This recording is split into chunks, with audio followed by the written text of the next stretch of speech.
এই 5টা কথাত কেতিয়াও লাজ নকৰিব। নাম্বাৰ 1, আপুনি সাধাৰণ মানুহৰ দৰে জীৱন কটাই ভাল পায়, কেতিয়াও লাজ নকৰিব।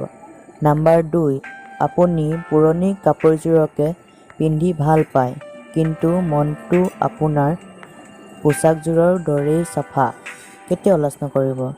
নাম্বাৰ 3, আপোনাৰ টকা পইচাৰ জোখেৰে আপুনি দুখীয়া হ'ব পাৰে, সঁচা কথা ক'বলৈ লাজ নকৰিব।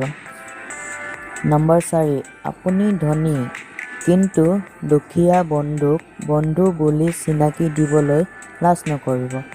নাম্বাৰ 5, সবাতোকৈ গুৰুত্বপূৰ্ণ, আপোনাৰ পিতৃ-মাতৃ বৃদ্ধ, তেওঁলোকক পিতৃ-মাতৃ বুলি চিনাকি দিবলৈ কেতিয়াও লাজ নকৰিব।